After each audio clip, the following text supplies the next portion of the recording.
Hello everyone, Zelorant here, and for today's video on Girls Frontline 2, we're going to be talking about whether or not you should pull for Nikketa, who is the next upcoming doll for the game.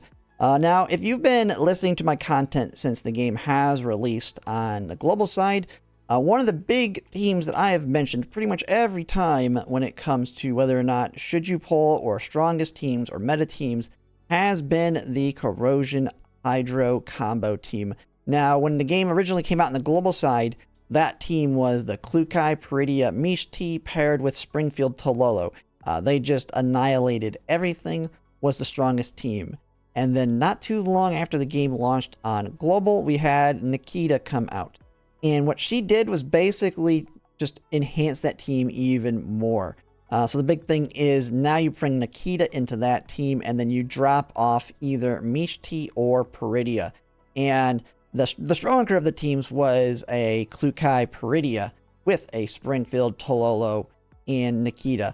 But you could make it work with Mishti instead. And that team was the strongest and continued to be the strongest for the longest time in the game. And I pretty much have always brought them up as being so strong within the game. Now that has started to shift with their releases that are coming out, that they have shown now that they have pretty much fixed. They're like fixing all the elements to be strong. Now, this isn't to say don't pull for Nikketa. I'm just kind of mentioning that because of the power creep we're starting to see, the biggest things with like Elva and Voimastina, it is making it where you might want to think a little bit more. And you've probably already been doing this because I've always said it, pulling for your favorites. And so we'd have the electric team that's probably coming after Nikketa, which is going to probably be like back to back to back to back. We're probably going to see like a Jianyu, Lena, Leva. We're going to see probably all of them coming like back to back to back because they're kind of the only ones outside of the newer ones like Robella, Laney, Florence, Lind, Elva, Belthide, which Belthide's the standard unit that we'll get for free, and Voimastina. Like there's all going to come out like after, like the oldest ones that came out pretty early. We're probably getting soon. It's just rewritten story we're basically waiting for, so that it lines up with our story. And then after that, we're just going to get all of them back to back. And then we're going to have the big event with Leva and Robella in it.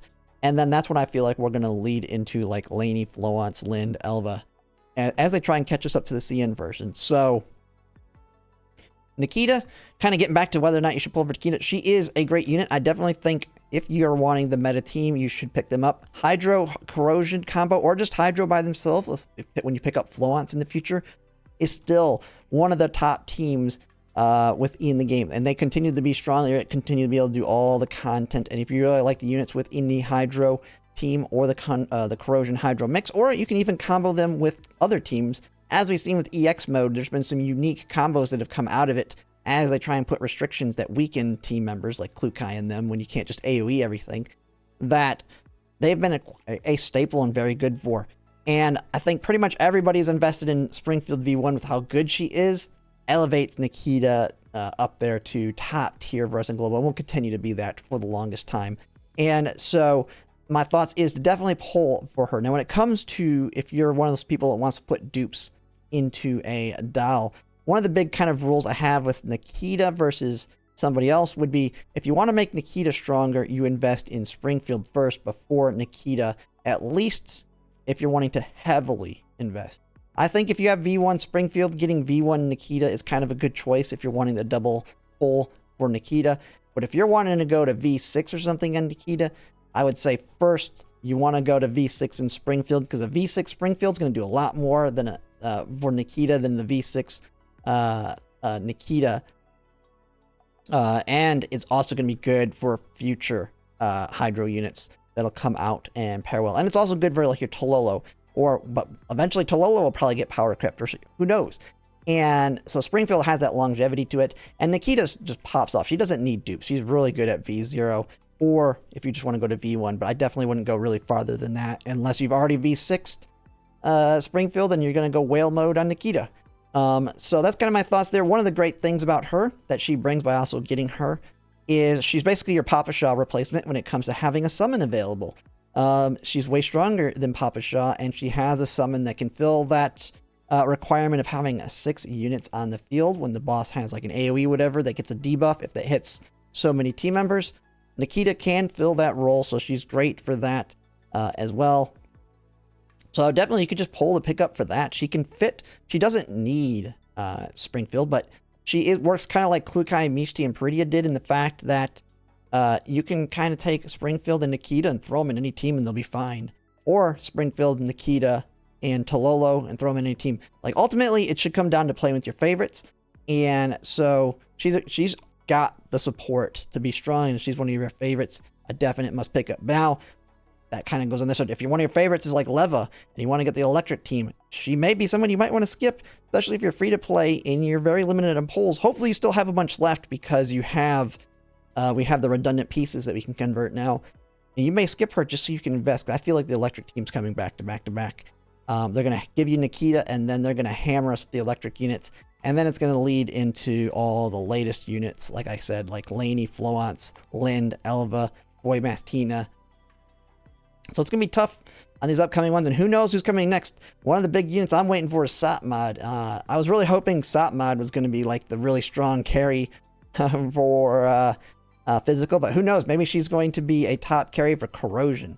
Man, if she's a Corrosion and fits perfectly with Klukai, like that's a must pick up for me. Satmod just looks cool overall, and it would work perfect with Klukai. So yeah, I definitely think it's a must pick up unless you really have some units you're coming up for that you want to invest in. Now, when it comes to the weapon, this is another one that I've had people ask questions on the weapon on this, and it comes down to why is it show on this guide here that the Bittersweet Caramel is better than her own weapon? And one of the big things is you really don't get to take advantage of the buffs significantly unless you get more copies of this to get the damage up from the entity summons, and you have more dupes. So if you heavily invest in Nikketa and you have a lot of her dupes, then her entity summon, or however you say the name here down here, but her summons damage and all that is significant enough to really take advantage of this. While the Bittersweet Caramel is really good, and I think a lot of people pulled for this because Macchiato was our second unit that came out, so I think a lot of people have this weapon. The Bittersweet Caramel attacks ignore 10% of the target's defense. Right off the bat, works for her. She gets 10% target defense. If you pair her into anything that can do a freeze debuff, if the boss has a freeze debuff, she gets an additional 10%. She's not, like, even though it's freeze specific there, it's debuff needed on the boss versus she needs to do freeze damage. So you can work around getting her that second 10% there.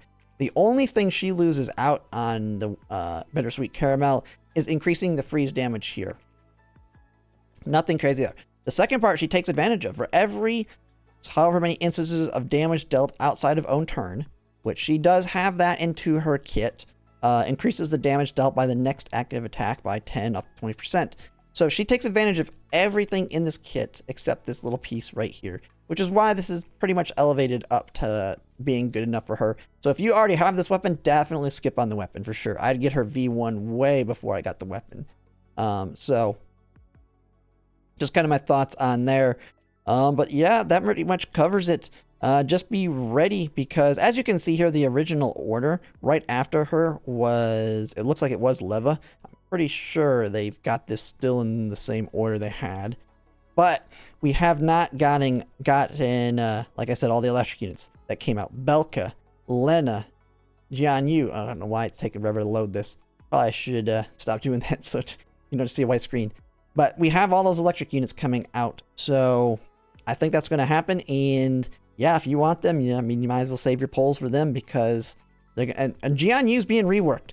Know that she was bad. They have said that she's getting reworked and released in September. I fully expect them to probably do the same order they did. Lena's going to probably be the next unit. I'm guessing. This is a guess. There's nothing to back this up. My guess is Lena's the next unit. They've said Jianyu's getting reworked in September on the CN side. So we're probably going to just get her released with her rework. And so if Lena's the next unit, that means Jianyu will release in the time frame of when her kit's been reworked, which means she releases right after. So Lena, Jianyu, then we'll probably see Belka, then we'll probably see Andrus, and then it'll probably lead right into Leva. Now I can see them moving Belka. I feel like Andrus and Lena have to come before Leva, just because they're kind of the core that makes Leva work. So who knows? They could move Jian Yu outside of that, depending on how a rework works out.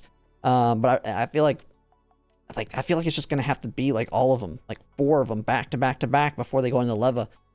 And then Leva could very well be our anniversary unit after all of them. So it might literally be like 5 or 4 months of electric units.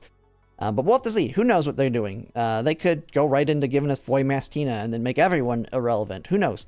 But that's my thought. That's what's probably coming up. So if you're heavily into the electric team, then you just need to continue saving at this point, because you're probably going to be getting hammered. But yeah, that's pretty much it for now. That's my thoughts on whether or not you should pull over Nikketa. But go ahead and let me know in the comments if you're planning to pull over her, or if you're not, who you're planning to pull over in the future. But yeah, if you like my content, if you like, comment, subscribe, it really helps. And thanks for watching.